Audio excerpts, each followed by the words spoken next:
नमस्कार मेरे प्रिय विद्यार्थी मित्रों। आज हमें हमारे पाठ्यक्रम का जो 7वीं कविता है, यह एक नई कविता है दोस्तों। तो इस कविता का हमें आज अध्यापन करना है। तो देखिए, ये जिस कविता का नाम है पेड़ होने का अर्थ। इस कविता में पेड़ को लेकर कवि डॉक्टर मुकेश गौतम जी ने यह कविता रची है, और जिसमें कवि ने पेड़ और मनुष्य का रिश्ता क्या होता है, आदिकाल से मनुष्य और पेड़ का नाता क्या है, इसके बारे में इस कविता के माध्यम से प्रकाश डाला है। पेड़ मनुष्य का बहुत बड़ा शिक्षक किस प्रकार से है, पेड़ मनुष्य को हौसला किस प्रकार से बढ़ाता है, इसी के साथ समाज के प्रति जिम्मेदारी का निर्वाह करना किस प्रकार से चाहिए, यह भी इस कविता के माध्यम से कवि हमें बताते हैं। इसी के साथ पेड़ ने भारतीय संस्कृति को जीवित रखा है और समाज को संस्कारशील बनाया है। देखो, तो अब अभी इस कविता का अध्यापन करने की शुरू करते हैं। तो उससे पहले यह कविता के जो कवि है डॉक्टर मुकेश गौतम जी, तो सबसे पहले हम डॉक्टर मुकेश गौतम जी का अल्प परिचय देखते हैं दोस्तों, और उसके बाद हम कविता को अध्यापन करते हैं। तो देखिए पेज नंबर 36 पर डॉक्टर मुकेश गौतम जी का जन्म 1 जुलाई 1970 को उत्तर प्रदेश के सहारनपुर में हुआ है। आधुनिक कवियों में आपने अपनी विशिष्ट पहचान बनाई है। आपने आधुनिक भावबोध को सहज सीधे रूप में अभिव्यक्ति दी है। वर्तमान मनुष्य के समस्याएं और प्रकृति के साथ हो रहा क्रूर मजाक आपके काव्य में प्रखरता से उभर कर आया है। आप हास्य व्यंग्य के लोकप्रिय मंचीय कवि रहे हैं, फिर भी सामाजिक सरोकार की भावना आपके काव्य का मुख्य स्वर रहा है। आपकी समग्र रचनाओं की भाषा अत्यंत सरल, सहज और मन को छू जाती है। आपके काव्य में बड़े ही स्वाभाविक और लोक व्यवहार के बिंब, प्रतीक और प्रतिमान आते हैं दोस्तों, जो प्रभावशाली ढंग से आपके भाव और विचारों का संप्रेषण पाठकों तक पहुंचाने का कार्य करता है। तो देखिए दोस्तों, यह रहा कवि मुकेश गौतम जी का परिचय। मुकेश गौतम जी ने कुछ काव्य संग्रहों का भी कविताएं बहुत सारी रची है, तो उनकी काव्य संग्रहों का भी अल्प परिचय देखना आवश्यक लगता है। तो देखिए उनकी काव्य कृतियों में क्या क्या है।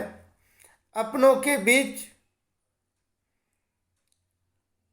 सतह और शिखर, सच्चाइयों के रूबरू, वृक्षों के हक में, लगातार कविता, प्रेम समर्थक है पेड़, इसकी क्या जरूरत थी, यह इन्होंने कविता संग्रह लिखे हैं दोस्तों। अब हमें ये जो विधा है नई कविता, इसके बारे में हम थोड़ा सा देखेंगे। प्रस्तुत काव्य नई कविता की अभिव्यक्ति है। नए भावबोध को व्यक्त करने के लिए काव्य क्षेत्र में नए प्रयोग शिल्प और भाव पक्ष के स्तर पर किए गए नए शब्द प्रयुक्त हुए। देखिए, यह जो नई कविता विधा है, ये प्रस्तुत काव्य जो है पेड़ होने का अर्थ, यह नई कविता की अभिव्यक्ति है। नए भावबोध को व्यक्त करने के लिए मनुष्य के मन में जो नया भाव होता है उसको उद्धृत करने के लिए काव्य क्षेत्र में नए प्रयोग शिल्प और भाव पक्ष के स्तर पर किए गए क्या नए शब्द प्रयुक्त हुए, नए प्रतिमान, उपमान और प्रतीकों को तलाशा गया है। फलतः नई कविता आज के व्यस्ततम मनुष्य का दर्पण है। दर्पण यानी आईना। यदि देखा जाए तो नई कविता आज के व्यस्ततम मनुष्य का एक आईना है, दर्पण है और आसपास की सच्चाई की तस्वीर है। अब पाठ परिचय देखते हैं। प्रकृति मनुष्य के जीवन का एक स्पंदन है। प्रकृति मनुष्य के जीवन का एक स्पंदन है और पेड़ इस स्पंदन का पोषक तत्व है। प्रकृति का नाम लेते ही हमारे सामने सबसे पहले क्या आता है? पेड़ आता है। तो प्रकृति मनुष्य के जीवन का एक स्पंदन है और पेड़ इस स्पंदन का पोषक तत्व है। पेड़ मनुष्य का बहुत बड़ा शिक्षक है। सच है दोस्तों। पेड़ प्राचीन काल से लेकर पहले तो कहा जाता है कि आदि काल में या प्राचीन काल में उस समय के जो गुरु थे उन्होंने विद्यार्थियों को पेड़ के नीचे पेड़ की छांव में बैठकर पढ़ाया था। इसलिए पेड़ मनुष्य का बहुत बड़ा शिक्षक है। पेड़ और मनुष्य के बीच पुरातन संबंध रहा है। पुरातन काल से यह संबंध है। पेड़ ने भारतीय संस्कृति को जीवित रखा है। सही है। पेड़ ने हमारी भारतीय संस्कृति जो है उसे जीवित रखा है और मनुष्य को संस्कारशील बनाया है। संस्कारशील बनाने का कार्य भी पेड़ ने किया है। पेड़ मनुष्य का हौसला बढ़ाता है, समाज के प्रति दायित्व और प्रतिबद्धता का निर्वाह करना सिखाता है और सच्ची पूजा का अर्थ समझाता है। कवि ने मनुष्य जीवन में पेड़ की विभिन्न आर्थिक भूमिकाओं को स्पष्ट करते हुए उसके होने की आवश्यकता की ओर संकेत किया है।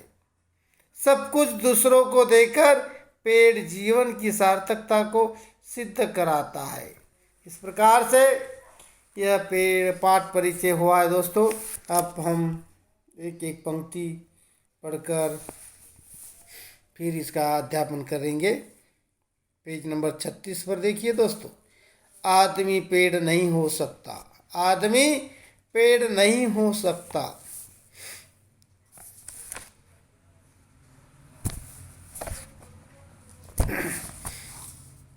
कल अपने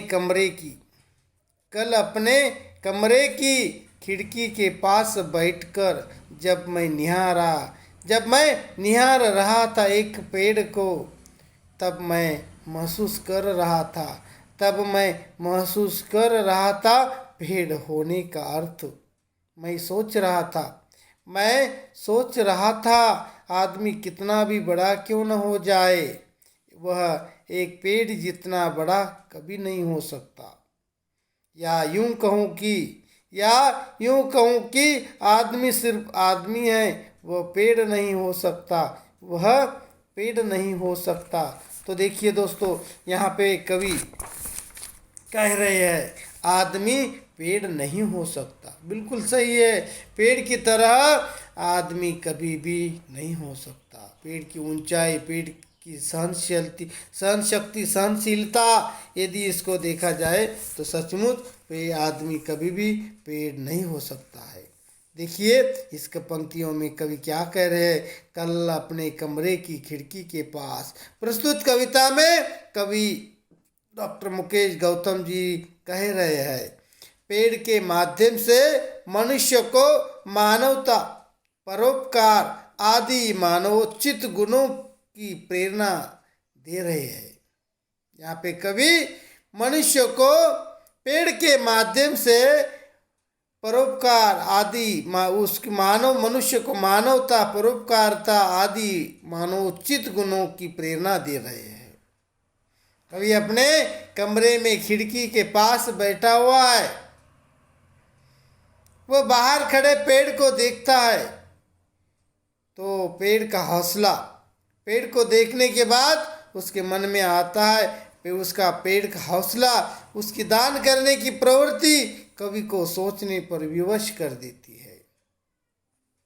कवि कह रहे हैं, खिड़की के पास बैठकर जब मैं निहार रहा था एक पेड़ को, तब महसूस कर रहा था पेड़ होने का अर्थ।